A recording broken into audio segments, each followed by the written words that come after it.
अभी अभी थोड़े दिन पहले हम सभी लोगों ने रक्षाबंधन के पावन पर्व, जो प्रेम और विश्वास का प्रतीक माना जाता है, उसे बड़े हर्ष उल्लास से हम सभी लोगों ने मनाया। और अब हम सभी लोग भगवान श्री कृष्ण के परम पावन जन्मोत्सव को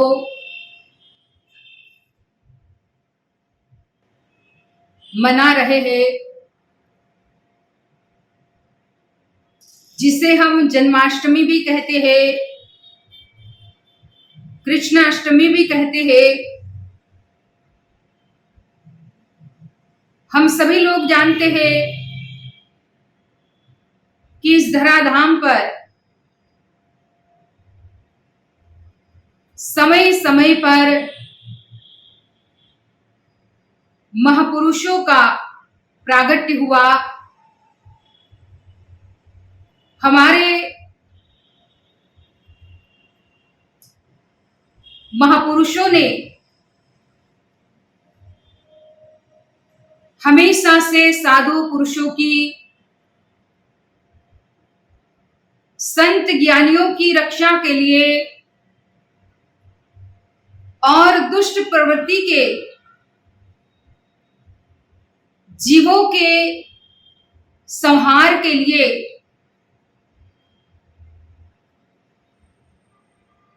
अलग अलग अवतार धारण किए। और यही हमारे हिंदू संस्कृति की सबसे बड़ी सुंदरता है कि जहां महापुरुष स्वयं अपने जीवों की हृदय की भावना को पूर्ण करने के लिए सगुण रूप में प्रकट हुए। कहा भी है, जब जब धरा विकल होती, मुसीबत का समय आता, मनुष्य का रूप धारण कर महामानव चला आता। कि जब जब भी इस संसार में, इस धराधाम पर दुष्ट प्रवृत्ति बढ़ने लग जाती है और उसी दुष्ट प्रवृत्ति के द्वारा धरा व्याकुल हो जाती है, मां धरती त्राही त्राही पुकारने लगती है। ऐसे समय में धरती का बोझ दूर करने के लिए, उस दुष्ट प्रवृत्ति का जो बोझ है धरती पर, उसे समाप्त करने के लिए अवतारी पुरुष अवतार धारण करके इस धराधाम पर आए। और ये उनका युगों से वचन रहा। कहा भी है, गीता में भी हम इस बात को सुनते हैं कई बार कि यदा यदा हि धर्मस्य ग्लानिर्भवति भारत अभ्युत्थानम् अधर्मस्य तदात्मानं सृजाम्यहम् परित्राणाय साधूनां विनाशाय च दुष्कृतां धर्म संस्थापनार्थाय संभवामि युगे युगे। स्वयं भगवान श्री कृष्ण, जो श्री हरि विष्णु नारायण के अवतार है, उन्होंने कुरुक्षेत्र के युद्ध के मैदान में अर्जुन को संबोधित करते हुए इस धराधाम को एक वचन दिया कि जब जब भी धर्म की हानि होगी और अधर्म की बोलबाला बढ़ने लग जाएगी, अधर्म पनपने लगेगा। असल में अधर्म कोई ऐसा पौधा नहीं है जो धरती पर उगता है, वो मानव के मन में ही उगता है। मानव के मन में ही वो पौधा जब पनपने लगता है और मानव दानवीय कार्य करने लग जाते हैं, मानव होते हुए भी उसके मन के वृत्तियां केवल नकारात्मकता को ही सोचने लग जाती है और नकारात्मक काम ही करते हुए मन दूषित होने लगता है। यही अधर्म है जो हमारे मन के अंदर ही पनपता है। ऐसे समय में मन के अंदर से अधर्म को खत्म करने के लिए, अज्ञानता को खत्म करने के लिए, मन के विकारों को, जो संसार के भोग सुखों के पीछे दिन रात भागता रहता है, उसे स्थिर करके धर्म की वो दिव्य अनुभूति कराई जाती है कि जिससे ये मन दुष्प्रवृत्ति से बच जाए। तो भगवान श्री कृष्ण कहते हैं अर्जुन को, जब जब भी यदा यदा ही धर्मस्य ग्लानिर्भवति भारत, जब धर्म की ग्लानि होने लग जाएगी और अधर्म बढ़ने लगेगा, तब संत साधु पुरुषों की परित्राणाय साधूनाम विनाशाय च दुष्कृताम, साधुओं को, साधु पुरुषों का परित्राण करने के लिए और दुष्प्रवृत्ति को का विनाश करने के लिए मैं इस धराधाम पर प्रकट होऊंगा। आज हम इस कलिकाल में देख रहे हैं कि हर जगह व्यक्ति की मन की वृत्तियां इतनी कलुषित होती चली जा रही है और इसीलिए तो भक्त भी यही कहता है, पधारो अब तो राधे श्याम, दयालु अब तो राधे श्याम। हे प्रभु पधारो अब तो राधे श्याम, अब ये समय आ गया है जो आपने गीता में वचन दिया था उसे पूर्ण करने। अब यहां पर प्रश्न ये होता है कि हम कह तो रहे हैं कि हे प्रभु आपने जो गीता में वचन दिया उसे पूर्ण करो और इस धराधाम पर प्रकट हो जाओ, लेकिन भगवान श्री कृष्ण की वाणी के अनुसार अगर हम थोड़ा उस पर गौर करें, गीता के उस श्लोक पर कि जहां भगवान कहते हैं कि हे अर्जुन ऐसा कोई समय नहीं था जब मैं, तू और ये राजा प्रजा नहीं थे, और ऐसा कभी समय आएगा भी नहीं कि जब मैं, तू और ये राजा प्रजा नहीं होंगे। उसका मतलब वो इस समय भी है। हम तो उनको गीता का वचन याद दिला रहे हैं, हम तो उनको कह रहे हैं कि पधारो अब तो राधे श्याम, लेकिन ऐसा कोई समय था ही नहीं कि जब वो नहीं है। कोई ऐसा समय होगा भी नहीं कि जब वो नहीं होंगे। उसका मतलब अभी भी है वो, लेकिन उनके पहचान की जरूरत है। और उनकी पहचान के लिए जैसे अर्जुन को भगवान श्री कृष्ण ने कहा कि हे अर्जुन, तू मुझे नहीं देख सकता। भगवान ने जब इस बात को कहा तो अर्जुन कहता है कि मैं तो आपको आपके सिर से पैरों तक देख रहा हूं। भगवान कहते हैं कि ये मेरी भौतिक काया है, ये मेरी पंच भौतिक काया है, पंच भौतिक शरीर है, जो फिजिकल बॉडी जिसे तू तेरे चर्म चक्षुओं के द्वारा देख रहा है। लेकिन मेरा एक स्वरूप जो इन चर्म चक्षुओं के द्वारा नहीं देखा जा सकता, लेकिन उसके लिए दिव्यम ददामी ते चक्षु पश्य में योगमेश्वर, मैं तुम्हें दिव्य चक्षु देता हूं। जब तक अर्जुन के पास वो दिव्य चक्षु भगवान श्री कृष्ण के द्वारा नहीं दिया गया था, तब तक अर्जुन भगवान को केवल उनके बाह्य फिजिकल फॉर्म को ही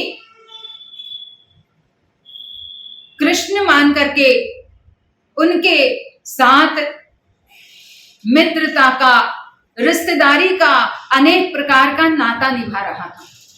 लेकिन जैसे ही भगवान ने उसे उस दिव्य चक्षु का ज्ञान दिया, उसकी अंतर चक्षु को भगवान ने खोल दिया, तो अर्जुन भगवान को कहता है कि हे प्रभु, ये मेरी अज्ञानता थी कि मैं आपको केवल आपके इस भौतिक शरीर के द्वारा जो भी रिश्ते नाते थे वही समझ रहा था। क्योंकि आप तो त्वमादि देवः पुरुषः पुराण त्वमस्य विश्वस्य परम निधानम वेत्तासि वेदम परम च धामम त्वया ततम विश्वमनंत रूपम। आप तो अनंत रूप हो, आप तो आदि देव हो, सनातन हो, पुरुषों में पुराण हो। मेरी अज्ञानता थी कि मैं केवल इस बाह्य चर्म चक्षुओं से आपके साथ नाता निभाते हुए, आपको देखते हुए, आपसे वही रिश्ता नाता रख रहा था। पर आपका नाता तो उस दिव्य शक्ति के साथ है। आप और मेरा नाता कोई बाह्य फिजिकल फॉर्म का नहीं है, हमारा तो आत्मा का नाता है। और आप तो स्वयं मेरी आत्मा में ही विराजमान हो, आप स्वयं आत्मस्थित हो। मैंने अपनी आत्मा में ही आपके दर्शन कर लिए। यही पहचान जब तक जीव प्राप्त नहीं करता, तब तक महापुरुष उनके सामने होते हुए भी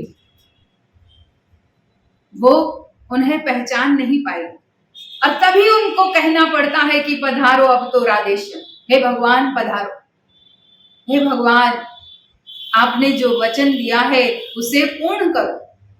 पर हमारे संत ज्ञानी कहते हैं कि उस दिव्य चक्षु को हमें समय के सद्गुरु के द्वारा खुलवाने की जरूरत है। समय के सद्गुरु ऐसा अध्यात्म तत्व का अनुभव कराते हैं हमारे हृदय जगत में कि जिससे हम अपनी ही आत्मा में आए हुए महापुरुष की निर्गुण निराकार सूरत को प्रकट कर सकते हैं।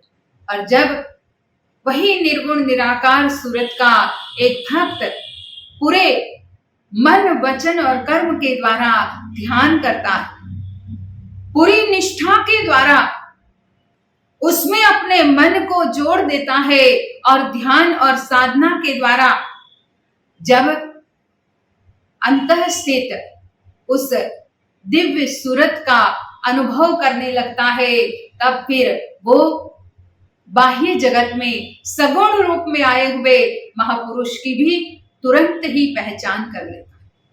तो जन्माष्टमी पर्व हमें यही संदेश देता है कि हम भगवान श्री कृष्ण की कही हुई उन बातों को अपने जीवन में पूरी तरह से समझ करके, उसे धारण करके उनके अनुसार समय के महापुरुष की पहचान कर ले।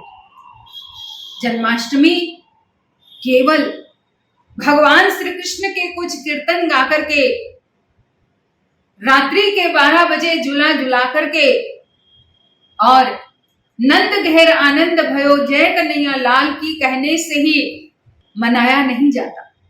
उससे भी ऊपर जो परम प्रभु परमात्मा जिनका हम प्रगटोत्सव मनाते हैं, जिनका हम जन्मोत्सव मना करके हम ये कहते हैं कि भाई लाला का जन्म हो गया, लेकिन वही लाला उन्होंने एक तरफ तो गोकुल और ब्रज धाम में अनेकों अपनी बाल लीला करते हुए गोपियों को और राधा जी को और अनेक गोप ग्वालों को अपने स्वरूप की पहचान कराई। उनकी हमेशा वो रक्षा करते थे, उनके लिए हमेशा वो अनेकों ऐसी बाल लीलाएं करते थे कि जिससे गोपियां गोप ग्वाले राधा जी हमेशा उनकी प्रेम की मस्ती में डूबे रहते थे। उस प्रेम की मस्ती को जो उन्होंने ब्रज धाम में फैलाई, जिसके कारण कहते भी है ये तो प्रेम की बात है उधो, बंदगी इतनी सस्ती नहीं है, ये तो प्रेम की बात है उधो, बंदगी इतनी सस्ती नहीं है, यहाँ दम दम पे होती है पूजा, आशिकी इतनी सस्ती नहीं है, ये तो प्रेम की बात है उधो। कहा उद्धव जी को भगवान श्री कृष्ण कहते हैं कि ये प्रेम की बात है, हे उद्धव तुम उसे नहीं समझ पाओगे, क्योंकि गोपिया और गोप ग्वाले राधा जी उस प्रेम की मस्ती में पूरी तरह से डूबे हुए थे। भगवान समय समय पर ऐसी प्रेम की बंसी बजाते थे कि जिससे उस मस्ती में वो अपनी सुध बुध भूल जाते थे। आज कली काल में उसी प्रेम की मुरली, उसी प्रेम की बंसी जिसे ज्ञान की मुरली भी कहते हैं, भगवान ने वो भी बजाई कुरुक्षेत्र के मैदान में। एक तरफ प्रेम की मुरली उन्होंने ब्रजधाम में सुनाई और दूसरी तरफ कुरुक्षेत्र के मैदान में ज्ञान की मुरली सुनाई अर्जुन को। इन दोनों की जरूरत है, क्योंकि बिना ज्ञान के प्रेम नहीं होगा। और अगर हमने अपने जीवन में उस ज्ञान की मुरली को अपने समय के सद्गुरु के द्वारा सुनी नहीं, उसको प्राप्त नहीं किया, जिसके लिए भक्तों ने कहा प्रभु प्रेम की बजा दो बंशी रे, कहीं वैर ना रहे नफरत ना रहे, चहुओर हो शांति शांति रे, कहीं बैर ना रहे नफरत ना रहे। कहा प्रभु प्रेम की बजा दो बंसी रे, कहीं बैर ना रहे नफरत ना रहे। ये ज्ञान से ही संभव, क्योंकि ज्ञान के द्वारा हर जीव के अंदर एक ही ईश्वर दृष्टिगोचर हो सकते हैं।